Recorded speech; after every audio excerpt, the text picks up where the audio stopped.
Yesterday, Attorney General Jeff Sessions defended some of President Trump's comments on the NFL, saying the president has free speech rights too. He made those remarks at an event at Georgetown Law Center. Next, we show you his remarks in their entirety. They run about 30 minutes.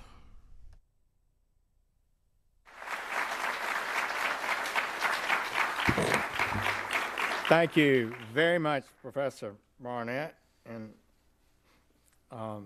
it is a great honor to be at Georgetown Law and the Georgetown Center for the Constitution, where the exchange of ideas is indeed welcome and encouraged. And thank you for hosting me with these students today. And I thank you, students, for allowing me to be a part of a national conversation with you.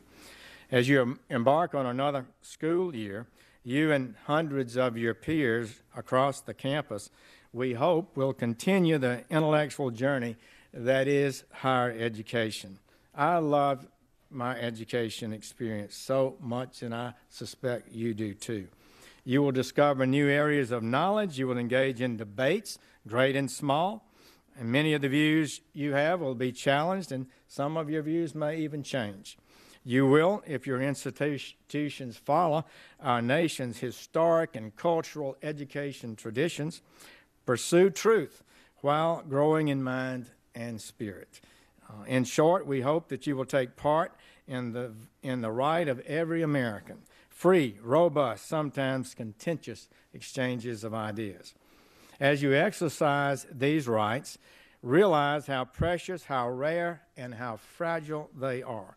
In most societies throughout history, and in so many that I have had an opportunity to visit as a member of the Armed Services Committee to some of the most difficult places on the globe, such rights do not exist. In these places, openly criticizing the government or expressing unorthodox opinions could land you in jail or worse. So let me tell you about one example that occurred one autumn when a few idealistic university students came together as a group to advocate for a felt political need. Wanting to recruit others to their cause, they staked out some ground on a campus walkway popular with students and approached them as they passed. They said things like, "Do you like freedom? Do you like liberty?" And then they offered these passerbys a document that they revered and believed represented these ideals, the United States Constitution.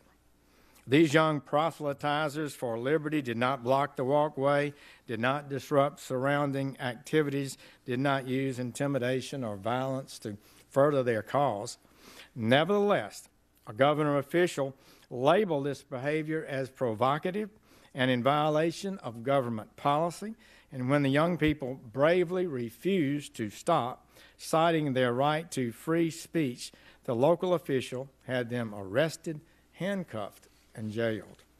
This troubling incident could have occurred under any number of tyrannies where the bedrock American ideals of freedom and thought and speech have no foothold whatsoever. But this incident happened right here in the United States just last year at a public college in Battle Creek, Michigan. A state official actually had students jailed for handing out copies of the United States Constitution. Freedom of thought and speech on American campus are under attack. The American University was once the center of academic freedom, a place of robust debate, a forum for the competition of ideas. But it is transforming into an echo chamber of political correctness and homogeneous thought, a shelter for fragile egos. In 2017, the Foundation for Individual Rights in Education surveyed 450 colleges and universities across the country and found that 40% maintain speech codes that substantially infringe on constitutionally protected speech. Of the public colleges surveyed, which are bound by the First Amendment, fully one-third had written policies banning disfavored speech. For example, at Boise State University in Idaho, the Student Code of Conduct prohibits, quote, conduct that a reasonable person would find offensive, close quote. At Clemson University, the Student Code of Conduct bans any verbal or physical act that creates, quote, an offensive educational work or living environment, close quote. But who decides what is offensive and what is acceptable? The university is about the search for truth, not the imposition of truth by a government censor. Speech and civility codes often violate what the late Justice Antonin Scalia rightly called, quote, the first axiom of the First Amendment, which is that, quote, as a general rule, the state has no power to ban speech on the basis of content. In this great land, the government does not tell you what to think or what to say. In addition to written speech codes, many colleges now deign to tolerate free speech, only in certain geographically limited free speech zones. For example, a student recently filed suit against Pierce College in California, a public school, alleging that it prohibited him from distributing Spanish-language copies of the United States Constitution outside the school's free speech zone. The size of the free speech zone, 616 square feet, barely the size of 2 dorm rooms. These cramped zones are eerily familiar to what the Supreme Court warned against in the seminal 1969 case of Tinker versus Des Moines, a case about student speech. It said, quote, freedom of expression would not truly exist if the right could be exercised only in an area that a benevolent government has provided as a safe haven, close quote. College administrators have also silenced speech by permitting the heckler's veto to control who gets to speak and what messages are conveyed. In these instances, administrators discourage or prohibit speech if there is even a threat that it will be met by protest. In other words, the school favors the heckler's disruptive tactics over the speaker's First Amendment rights. These administrators have seemed to forget that, as the Supreme Court put it in Watson versus City of Memphis more than 50 years ago, quote, constitutional rights may not be denied simply because of hostility to the assertion of their exercise. This permissible attitude toward the heckler's veto has spawned a cottage industry of protesters who've learned that school administrators often will capitulate to their demands. Protesters are now routinely shutting down speeches and debates across the country in an effort to silence voices that insufficiently conform to their views. A frightening example occurred at Middlebury College. Student protesters violently shut down a debate between an invited speaker and one of the school's own professors. As soon as the event began, the protesters shouted for 20 minutes, preventing the debate from occurring. When the debaters then attempted to move to a private broadcasting location, the protesters, many wearing masks, a common tactic used by the detestable Ku Klux Klan, pulled fire alarms, surrounded the speakers, and began physically assaulting them. In short, Middlebury students engaged in a violent riot to ensure that neither they nor their fellow students would hear speech that they may have disagreed with. Indeed, the crackdown on speech crosses creeds, races, issues, and religions. At Brown University, a speech to promote transgender rights was canceled after students protested because a Jewish group co-sponsored the lecture. Virginia Tech disinvited an African-American speaker because he had written on race issues and they worried about protests disrupting the event. So this is not right. This is not the great tradition of America, And yet school administrators have bent to this behavior. The effect is to coddle and encourage it. Just over a week ago, after the Orwellian-named anti-fascist protesters had successfully shut down numerous campus speaker events in recent months with violent riots, Berkeley was reportedly forced to spend $600,000 and have an overwhelming police presence to simply prove that the mob was not in control of their campus, the home of free speech. In advance, the school offered counseling.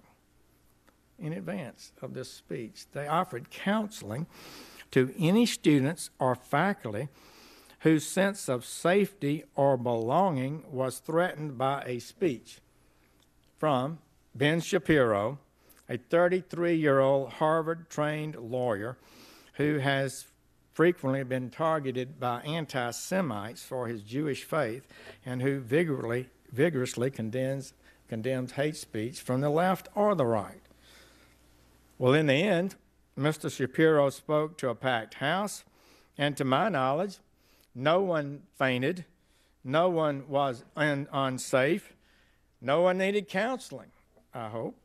Yet after this small victory for free speech, a student speaking to a reporter said in reaction, "I don't think Berkeley should host any controversial speakers on either side." That perhaps would be the worst lesson to draw from that episode, I firmly believe. I know that the vast majority of students like you at the Constitution Center need no lecture on the dangers of government-imposed groupthink. But we have seen a rash of incidents, often perpetrated by small groups of those students and professors unable or unwilling to defend their own beliefs in the public forum. Unfortunately, their acts, these trends, have been tolerated by administrators and shrugged off by other students. So, let us directly address the question, why should we worry about free speech that may be in retreat on our universities? Of course, for publicly run institutions, the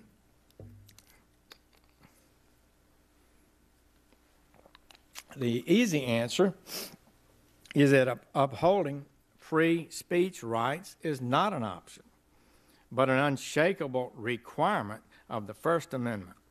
As Justice Robert Jackson once explained, quote, "If there is a fixed star in our constellation, in our constitutional constellation, it is that no official, high or petty, can prescribe what shall be orthodox in politics, nationalism, religion, or other matters of opinion."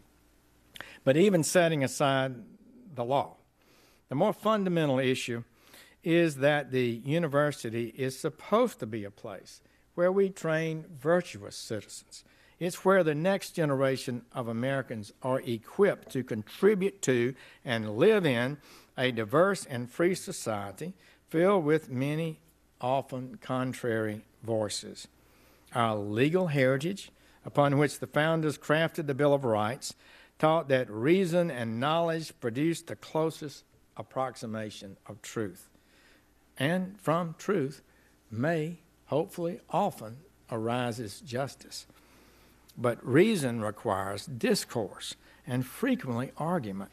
And that is why the free speech guarantee is found not just in the First Amendment, but it permeates our institutions, our traditions, and our Constitution in this free, unique, exceptional land. The jury trial, the right to cross-examine witnesses, the speech and debate clause, the very art and practice of lawyering, all of these are rooted in the idea that speech, reason, and confrontation are the very bedrock of a good society. In fact, these practices are designed to ascertain what is the truth, and from that truth, good policies and actions can be founded.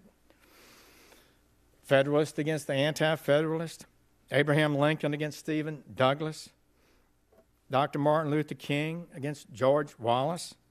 Indeed, it was the power of Dr. King's words, his speech, that crushed segregation and overcame the violence of the segregationists. He was unrelenting in making a clear moral argument that in the end could not be denied. Words over violence.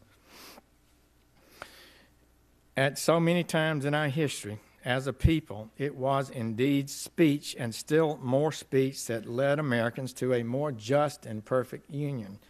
The right to freely examine the moral and the immoral, the prudent and the foolish, the practical and the inefficient, and the right to argue for their merits or demerits remain indispensable for a healthy republic. It has been known since the beginning of our nation. James Madison knew this when, as part of his protest against the Alien and Sedition Acts, the speech codes of his day, he said that the freedom of speech is, quote, the only effectual guardian of every other right.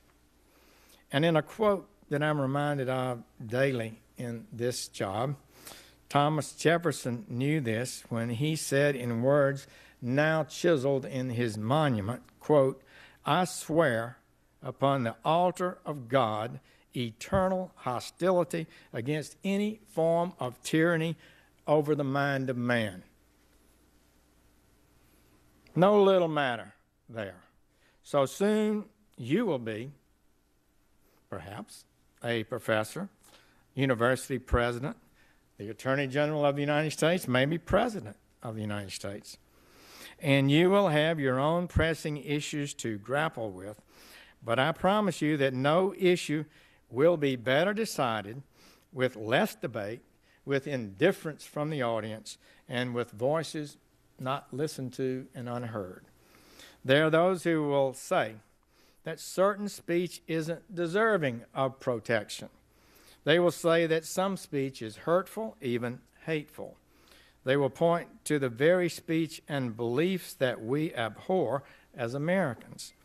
But the right of free speech does not exist only to protect the ideas upon which most of us agree at a given moment in time.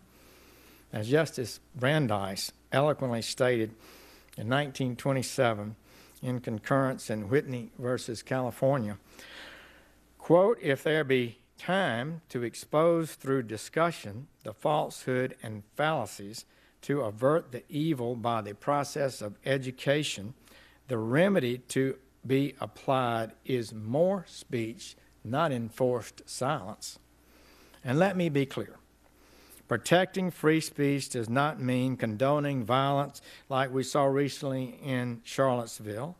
Indeed, I call upon universities and all Americans to stand up against those who would silence free expression by violence or other means.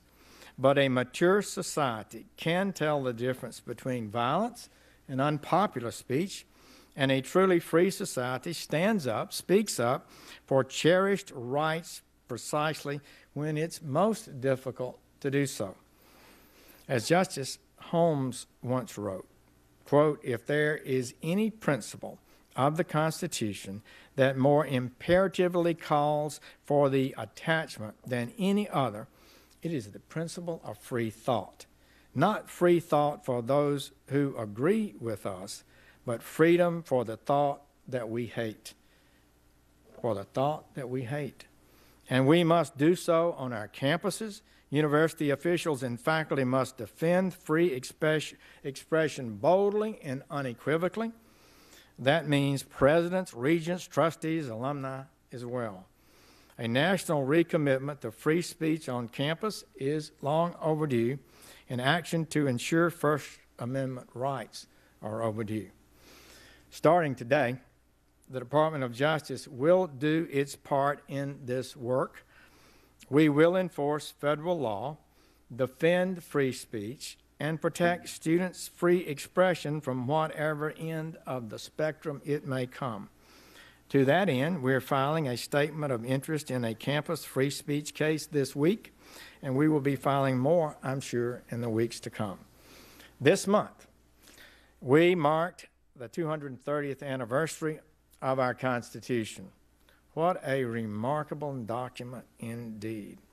We have the longest existing Constitution in the world, and it is an extraordinary thing. This month, we also mark the 54th anniversary of the 16th Street Baptist Church bombing in Birmingham. 4 little girls died that day as they changed into their choir robes because the Klan wanted to silence their voices for civil rights. But their voices were not silenced. Dr. Martin Luther King would call them the martyred heroines of a holy crusade for freedom and human dignity. And I urge you, really, urge you to go back and read that eulogy and consider what it had to say to each of us today. This is the true legacy and power of free speech that has been handed down to you. And you could be sure it made people uncomfortable when Martin Luther King spoke about segregation, particularly in the South. This is the heritage that you have been given and that you must protect. So I'm here today to ask you to be involved, to make your voices heard, to defend the rights of others to do the same.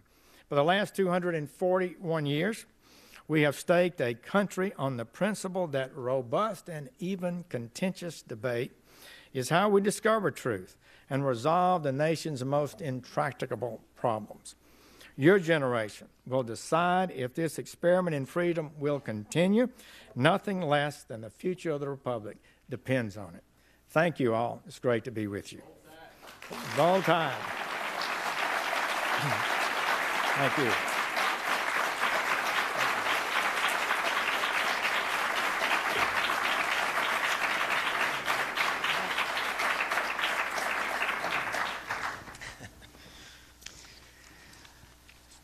Well, thank you, Mr. Attorney General, for those remarks. As you know, this talk has attracted considerable interest from the student body as well as from my colleagues. And we have some questions that have been submitted to us by the students who are in attendance today. And many of the questions are actually similar. They asked about the same question. And I have to say the most popular question concerned, you may be surprised to hear this, the NFL. So here is one iteration of this question for your comment. Can you comment on the recent debate over NFL player protests? As Attorney General, does it concern you that these players are being condemned by many, including the President, for exercising their constitutional rights to free speech and protest? Well, the President has free speech rights, too. He sends soldiers out every day to defend this country under the flag of the United States, under the national anthem and the unity that those symbols call on us to adhere to. So I agree that it's a big mistake to protest in that fashion because it weakens the commitment we have to this nation that has provided us this freedom. I would note, of course, that the players aren't subject to any prosecution, but if they take a provocative act, they can expect to be condemned, and the President has the right to condemn them, and I would condemn their actions, not them as a human being. But I don't think that was a good... There are many ways these players, with all the assets that they have, can express their political views other than, in effect, denigrating the symbols of our nation, the nation that's provided our freedom to speak and act. Well, as a matter of fact, the next student question is a follow-up question on what you just said, so let me read it. If the methods citizens have thus far employed to register objection to policies, practices, and situations are unsuitable and divisive in the administration's eyes, what can citizens do to properly register their opinions? People have a right to register their opinions, to protest, to criticize in any number of ways. I guess it's up to the owners and the people who create these games and pay for the ball fields to decide what you can do on a ball field. But the freedom of every individual player is paramount under the Constitution. It's protected, and we have to protect it. I think that's it's not a contradiction there. How much does context matter here? Are those whose viewpoints in the minority in a particular community, such as a college campus, in need of any special protection? Will that be a factor that the DOJ will take into account when setting its policies? Who's in the majority and who's in the minority in the given specific community? Well, all of us need to understand that people who have minority views should be respected and should be listened to them. But I don't think we really need to apply any special rights to a minority group. I think there's a danger, a greater danger, that a minority group might be denied the right to speak, to express their views, somehow be suppressed, and that should always be guarded against. But fundamentally, the Constitution protects everybody's speech, the majority and the minority, and that's, I think, the great tradition that we have in this country, and I really think we should defend it. And I have felt, and we talked about it with a lot of my staffs, and young people right out of college, super talented young people. And there's an unease that things are going on campuses that make them very uncomfortable, that they feel not free or affirmed when they express views that might be contrary to the majority. But I don't think the Constitution says you would treat one group different from another. I think fundamentally everyone has the basic right to express themselves.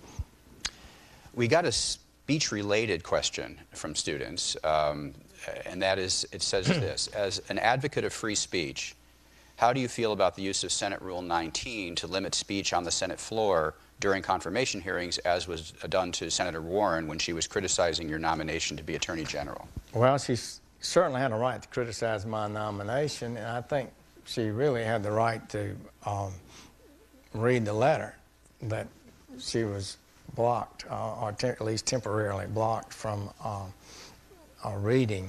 The Senate Rule 19 says you should not, it was passed in 1902 after a fist fight broke out on the floor of the Senate, that you shouldn't personally disparage another senator. So I was both a senator and a nominee.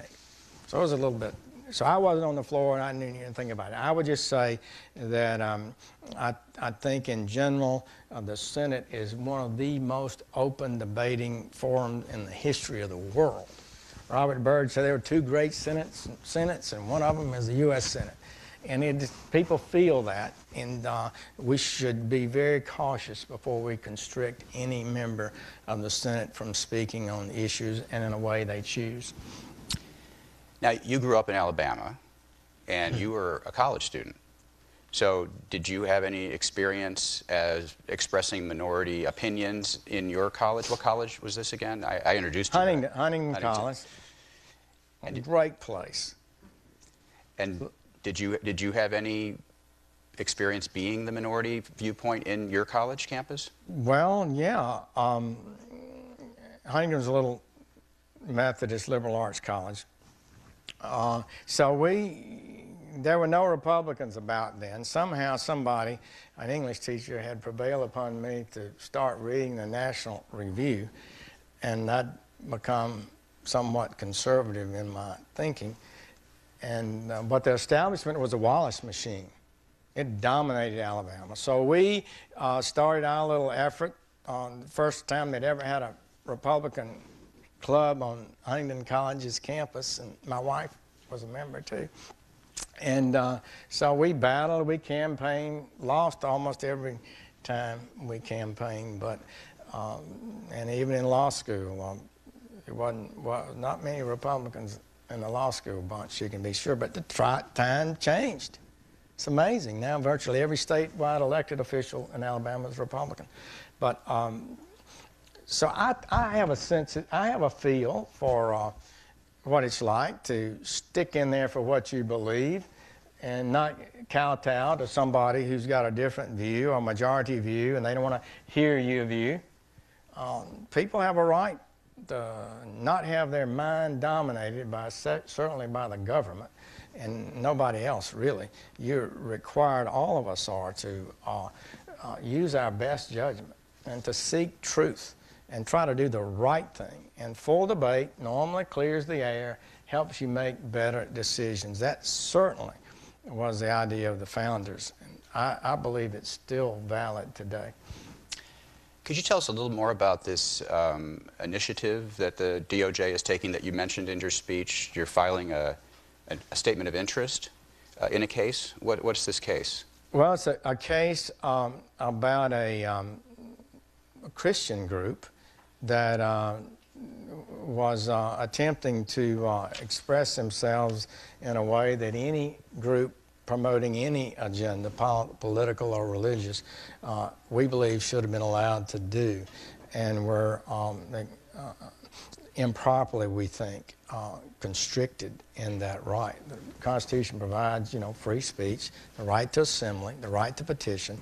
It also provides the right to free expression of religion. It even have a little additional right there that is important. So we think that this case came up promptly because it's got a deadline and for us to file. We can file a statement of interest without being a party in a case. It's one of the unusual rights that the Department of Justice has, the federal government has, to file a statement, a brief, without being a party in a case. And we think it's appropriate to kind of affirm what the proper parameters of free speech are in this, at this college in Georgia.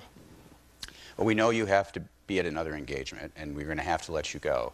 But maybe the last question can be about this particular event. As you know, there are many protesters, both in front of this building and in the hallway outside this hall, including members of our faculty who are protesting. This event is being simulcast in a classroom that's outside this auditorium, so that everybody else can come who couldn't come in here could hear it there. And I'm wondering if you have any message, since these words are going to convey outside this room, any message to the folks outside this room, any message to the professors or students that are protesting, or just folks that couldn't join us here in the auditorium today? Well, first I'd like to thank you for the opportunity to be with you. I know this is a very talented group indeed, or you wouldn't be in this law school. We respect your views, no matter what they are. We will defend your views and the right to express them in appropriate and effective ways. Certainly the great tradition that this country has founded on. We would call on our universities and administrators and officials to intellectually push back against some of the trends that we're seeing today, by which some people seem to think they have a right to block somebody else's beliefs and the expression of those beliefs. I think it's a fundamental thing.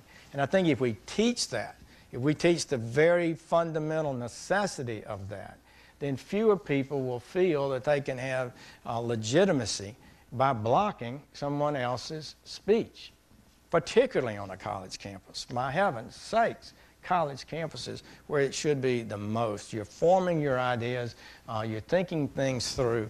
It was such a fabulous time for me, and I changed in a lot of different ways over that period of time, and I'm sure you will. So we celebrate the diversity of opinion.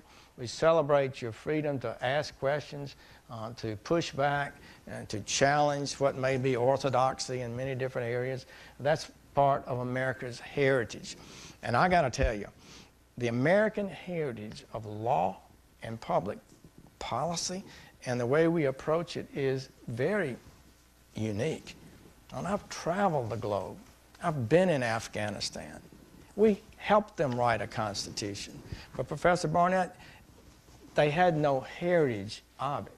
It was written up here, but it didn't, their lives didn't impact that. So we've been blessed with a heritage that causes us to understand in a more deep way than most people in the world can why freedom is important, why debate is important, why free speech is important. So I would urge you to understand and think about the very uniqueness of this right that we have, to defend it steadfastly against anyone that would dominate somebody in their thought and speech. And I believe we'll be a better and more healthy republic afterwards. So it's an honor to be with you. Thank you. Thank you, Mr. Attorney General. Really appreciate you coming. That was a great speech. Really enjoyed it. I think we're going out this way. Thank you all.